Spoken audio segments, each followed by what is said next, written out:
pour moi, une bonne gestion de projet, elle passe inévitablement par des interactions entre tous les départements.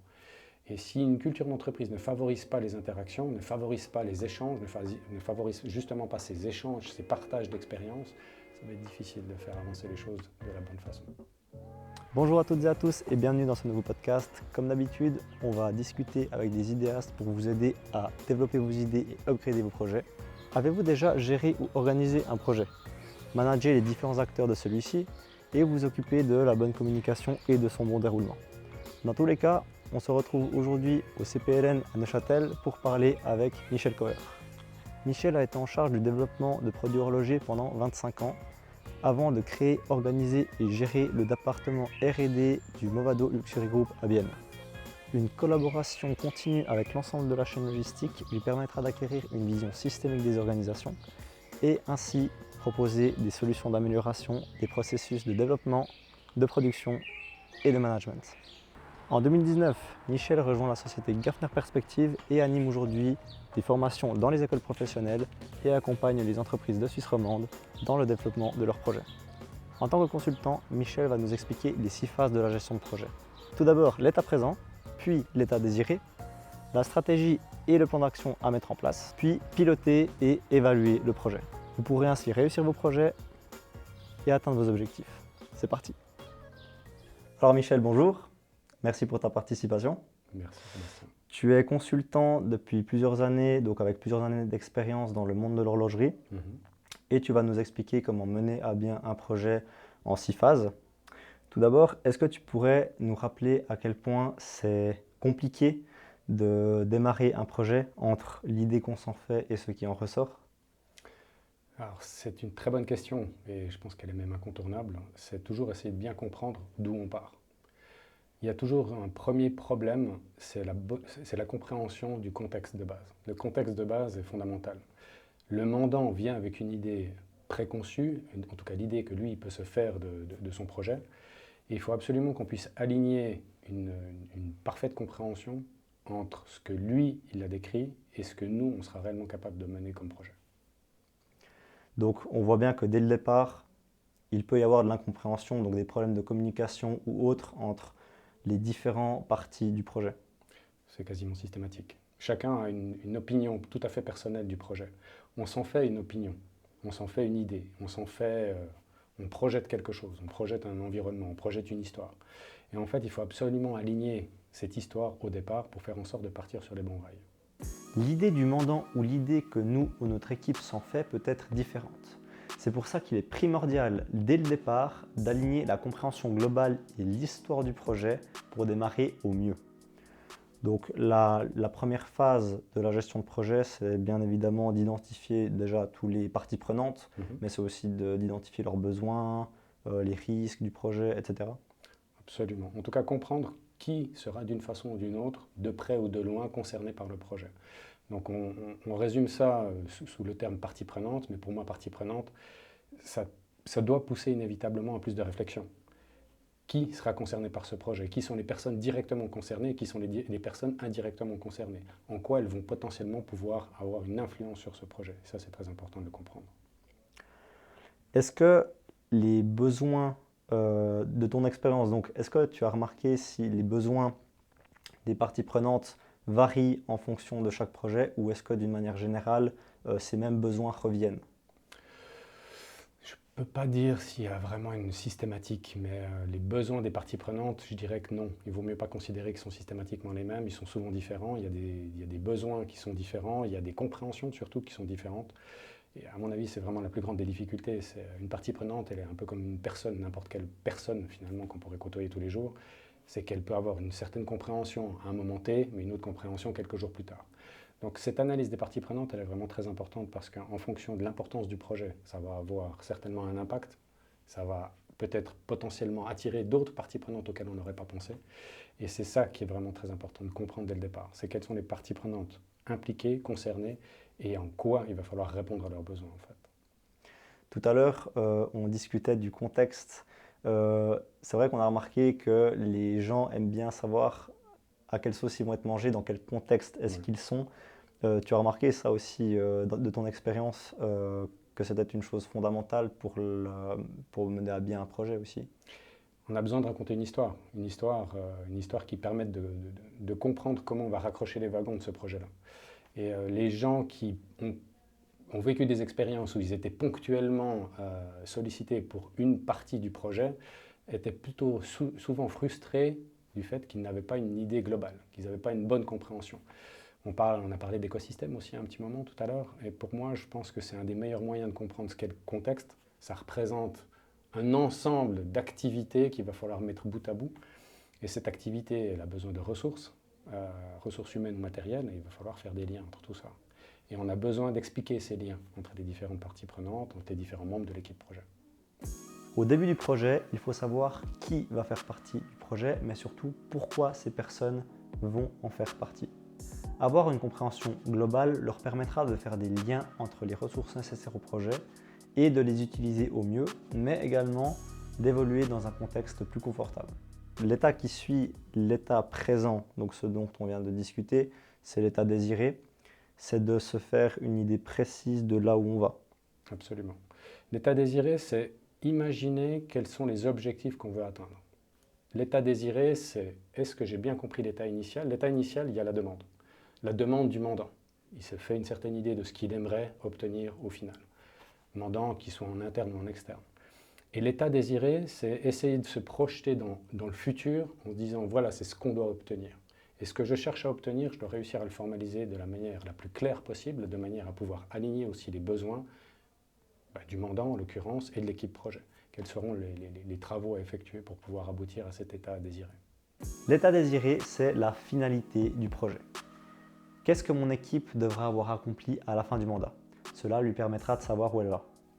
Donc là, on voit qu'on a le point A et le point Z. Et entre deux, il y a différentes choses, notamment la stratégie. Et d'ailleurs, dans la stratégie, il y a plusieurs points abordés, notamment l'analyse de risque, les scénarios, etc. Il faut définir quelle est la meilleure stratégie pour pouvoir atteindre l'objectif. Donc, pour essayer de viser l'objectif et de ne pas manquer l'objectif, je dirais qu'il faut déjà se prémunir de tous les risques potentiels. Donc, pour moi, les outils qui sont incontournables, c'est l'analyse des risques, l'analyse des parties prenantes et faire une analyse SWOT qui permet d'élargir encore le contexte du projet. Une fois qu'on a fait ces analyses-là, on a une bonne compréhension des difficultés qu'on pourra rencontrer tout au long du projet. Et on cherche vraiment à se prémunir de ces difficultés le plus tôt possible. Est-ce qu'il faut prévoir plusieurs scénarios, donc positifs et négatifs, pour mener à bien le projet? Le scénario est quelque chose de vraiment fondamental. J'ai pour habitude de dire qu'une équipe projet elle a besoin de se projeter dans le projet. Et le meilleur moyen de se projeter dans le projet, c'est d'avoir un scénario. Être capable de dérouler un scénario de manière à pouvoir expliquer quels seront les enchaînements d'opérations effectués pour pouvoir atteindre l'objectif final. Le scénario ou les scénarios passe inévitablement par une analyse des différents besoins et des différentes étapes qu'il va falloir mettre bout à bout.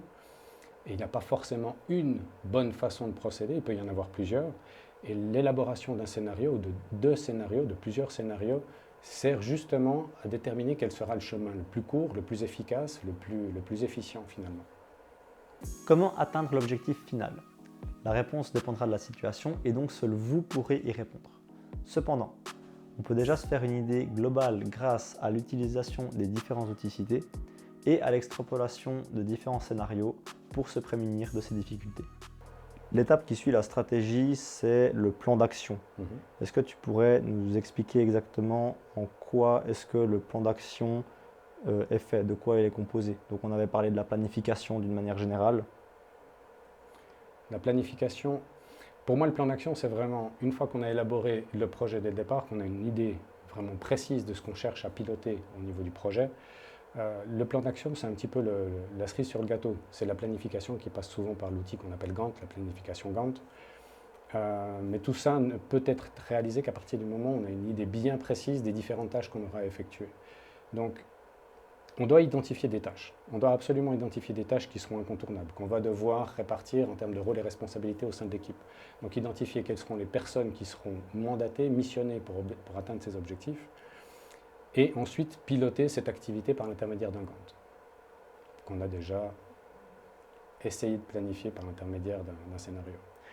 Tu as parlé du planning de Gantt. Mhm. Est-ce qu'il y a d'autres outils qui sont importants, voire indispensables dans le plan d'action, sachant que trop d'outils vont tuer le projet? Pour moi, il y a un outil que j'aime particulièrement, c'est l'analyse du réseau d'activité. C'est-à-dire qu'il permet d'identifier très rapidement et très facilement quel est le chemin critique. Le chemin critique, c'est l'enchaînement de certaines tâches qui vont pouvoir se dérouler soit en parallèle, soit qui vont être interconnectées. Il y a une tâche qui va être totalement dépendante d'une précédente, donc il va falloir identifier quel est le chemin critique. Le chemin critique signifie vraiment quelles sont les tâches qui doivent se dérouler en temps et en heure. On n'a pas forcément la possibilité en tant que chef de projet de se concentrer sur toutes les tâches de la même façon. Donc on essaie vraiment de s'économiser et puis d'identifier surtout les tâches qui sont les plus critiques, ces fameux jalons qu'on pourrait identifier. Donc l'analyse du réseau d'activité, pour moi, c'est un outil qui est vraiment très utile, qui permet d'avoir une bonne compréhension de l'enchaînement, du meilleur enchaînement en tout cas, du pilotage du projet. Tu nous parlais aussi de déléguer, en fait. Est-ce que c'est là que le leadership entre en scène? Particulièrement important, ce leadership. Pour moi, c'est important d'impliquer les membres de l'équipe. Et l'équipe, pour qu'elle puisse être impliquée, elle a besoin d'avoir une bonne compréhension du contexte. Sans cette compréhension du contexte, le projet ne pourra pas se mener correctement, en tout cas il ne pourra pas se mener idéalement. On a besoin de connaître l'histoire du projet, on a besoin de connaître les tenants et les aboutissants, on a besoin de connaître aussi quels sont les besoins, quels sont les risques qui ont pu peut-être être envisagés dès le départ. Et plus on a une capacité à raconter cette histoire à l'équipe projet, plus l'équipe projet pourra vraiment se sentir impliquée dans le projet. Et ça, c'est pour moi très important. Et faire des points très régulièrement avec l'équipe projet, justement, ça permettra de faire le lien, encore une fois, avec cette histoire qu'on cherche à raconter, le contexte, encore une fois. Tu nous dis, effectivement, ça a l'air d'être indispensable et pourtant, tu m'avais dit tout à l'heure qu'il arrive très fréquemment lorsque tu suis des projets dans différentes entreprises que c'est quelque chose, que c'est l'une des premières choses qui est omis en fait. Expliquer où est-ce que l'équipe va se diriger. Absolument. On a besoin de comprendre. On a besoin de comprendre. L'être humain, il est fait comme ça. Il a besoin de comprendre d'où ça part et où ça va aller. Donc cette contextualisation, pour moi, c'est vraiment fondamental. On a besoin d'aligner la compréhension de cette histoire. On a besoin de faire en sorte que chacun ait une bonne compréhension de là où on veut aller et pourquoi on a décidé d'aller dans cette direction. Et ce point, il est très important, il passe inévitablement par la clarification de la situation. Expliquer cette histoire, c'est vraiment fondamental pour moi. Une fois que l'on sait où on se trouve, où on va et quelles sont les ressources à notre disposition, on peut élaborer un plan d'action. Grâce à lui, tout le monde saura ce qu'il doit faire et à quel moment. Je le répète parce que c'est important. La contextualisation est indispensable pour les acteurs d'un projet. Savoir ce que chacun doit faire et pour quelles raisons il le fait ne doit pas être oublié. L'étape continue, c'est le pilotage du projet. On avait vu que le maître mot, c'était la communication tout au long du projet, que ce soit du début jusqu'à la fin. Une communication régulière est nécessaire. Est-ce que, disons, quel laps de temps est-ce que tu préconises entre chaque réunion pour s'assurer du bon suivi d'un projet? Il n'y a pas un laps de temps idéal, mais je dirais que ce qu'il faut absolument éviter, c'est la non-communication. Donc si je devais préconiser un espace entre un meeting et un autre, ce serait un minimum de 2 semaines. Toutes les 2 semaines, faire un point de situation. Clarifier la situation, faire le point avec les équipes. Les équipes, elles en ont besoin. Les équipes, elles sont en général au courant de ce qu'elles ont à effectuer comme tâche, mais il est important de vérifier aussi qu'elles se sentent à l'aise avec ces tâches-là. Il est important de pouvoir rattraper des situations s'il y a par exemple une incompréhension par rapport à une situation bien spécifique. Donc ces équipes, elles sont plongées dans un univers qui est celui de l'incertitude. Un projet est un nouveau projet. Par définition, c'est quelque chose de nouveau, quelque chose qui n'a jamais existé. Donc si ça n'a jamais existé, ça peut créer d'une certaine façon, on ne va pas parler de mal-être, mais une incertitude. Et cette incertitude, il faut pouvoir l'identifier assez rapidement. Et faire des points régulièrement, c'est important, en tout cas pour le chef de projet, de vraiment assumer ce rôle de chef d'orchestre. C'est aller ressentir en fait comment fonctionne ce projet, comment il avance ce projet, comment se sentent les équipes au sein de ce projet. Et c'est lors des réunions qu'on arrive à sentir le contact, l'ambiance qui pèse sur l'équipe, si elle est plutôt positive ou négative. Absolument, puis c'est là où on peut commencer à remettre un petit peu les choses, réaligner en fait, si nécessaire, certains points, en tout cas refaire le point de situation, puis vraiment d'entretenir ce dialogue, d'entretenir cette confiance. On confie en fait une responsabilité à quelqu'un, c'est-à-dire qu'on va lui faire confiance, mais il ne faut jamais oublier qu'il y a toujours une zone d'incertitude, une zone de doute, Et le doute fait partie aussi du projet, et c'est important de savoir l'identifier et surtout de le mettre sur la table. Donc créer des moments qui permettent justement de faire le point sur des moments un petit peu plus difficiles. La non-communication peut détruire un projet. C'est pour ça qu'il est indispensable d'assurer un suivi avec l'équipe et ses membres. Cela permet aussi au chef de projet d'identifier certaines incertitudes qui planent encore vis-à-vis de certaines tâches. Que peux-tu nous dire par rapport au retour d'expérience entre chaque projet? Qu'il est malheureusement souvent oublié. Ce retour d'expérience, il est essentiel pour la simple et bonne raison, c'est que ça permet de relâcher la pression. Ça déjà, il ne faut pas le sous-estimer. Les gens ont vécu un moment qui n'est pas forcément toujours idéal. Il y a eu des hauts, il y a eu des bas, il y a eu des succès, il y a eu des échecs, ou plutôt des erreurs, ou des moments peut-être plus difficiles.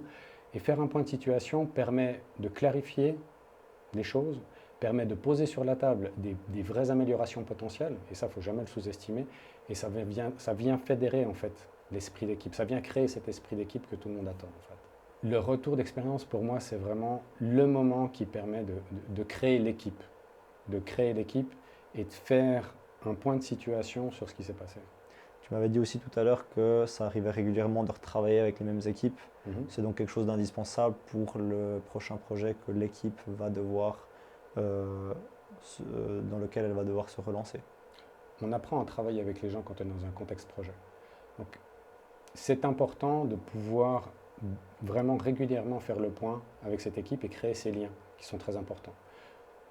Les membres d'une équipe projet, en fait, ne sont pas une équipe dédiée projet. On a tous un métier dans l'entreprise, on a tous un rôle prédéfini dans l'entreprise et on est sollicité ponctuellement pour effectuer une tâche ou des tâches dans un projet.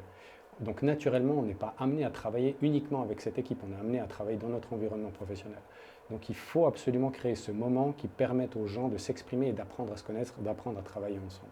Le retour d'expérience est indispensable pour une équipe et particulièrement si ses membres devront retravailler ensemble.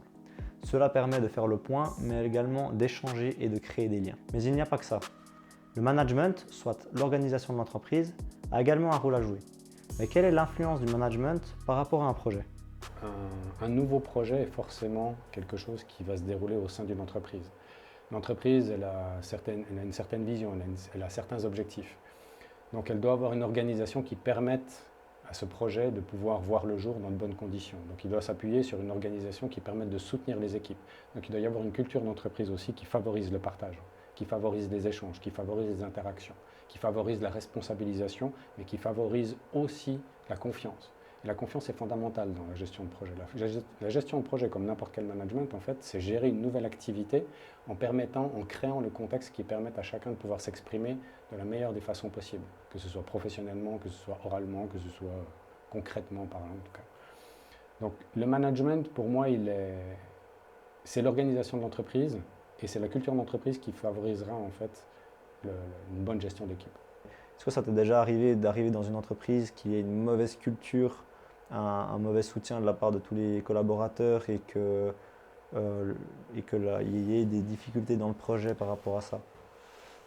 L'entreprise panier de crabe un peu. Ouais. Ouais, oui, ça m'est arrivé de côtoyer certaines personnes qui travaillaient dans ces entreprises où la culture d'entreprise ne favorisait pas les interactions. C'était vraiment, comment dire, Catastrophique? je dirais pas jusqu'à catastrophique, mais je dirais que les rôles étaient vraiment trop limités. Il y avait une hiérarchie trop présente, il y avait assez peu de marge de manœuvre. Pour chacun des parties prenantes? Pour chacun des départements finalement. Départements. Tout était vraiment très, très bien organisé, très saucissonné, mais en fait, on n'essayait pas de favoriser les interactions. Et pour moi, une bonne gestion de projet, elle passe inévitablement par des interactions entre tous les départements. Et si une culture d'entreprise ne favorise pas les interactions, ne favorise pas les échanges, ne favorise justement pas ces échanges, ces partages d'expériences, ça va être difficile de faire avancer les choses de la bonne façon. Alors Michel, merci beaucoup pour ta participation et de tes précieux conseils. Quant à vous, je vous retrouve prochainement pour une nouvelle vidéo et d'ici là, portez-vous bien.